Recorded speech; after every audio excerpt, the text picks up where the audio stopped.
To receive maximum performance and satisfaction from your steel trimmer or brush cutter, it's important that you read and understand the maintenance and usage precautions before using it.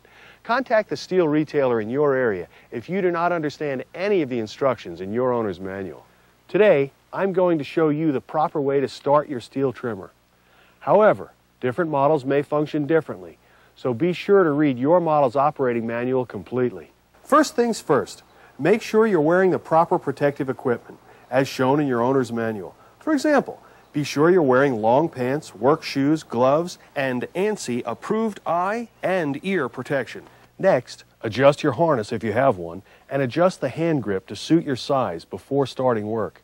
The machine should be properly balanced as specified in your owner's manual for proper control and less fatigue in operation.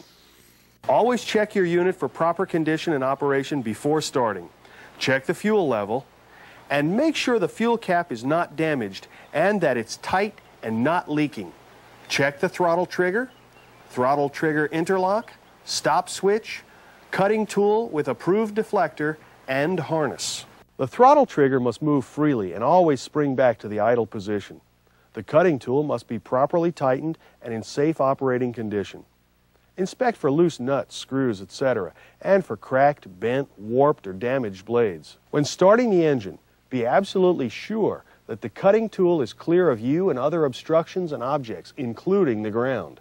Because when the engine starts at starting throttle, engine speed will be fast enough for the clutch to engage and turn the cutting tool. Use the primer bulb and set the choke when starting a cold engine. When you pull the starter grip, don't wrap the starter rope around your hand. Do not allow the grip to snap back, but guide the starter rope to rewind it properly. Failure to follow this procedure may result in injury to hand or fingers and may damage the starter mechanism. Pull the rope several times until you hear the engine try to start.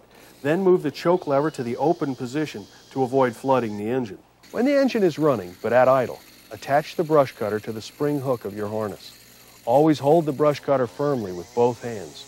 Wrap your fingers tightly around the handles, keeping the handles cradled between your thumb and forefinger. Keep your hands in this position to have your brush cutter under control at all times.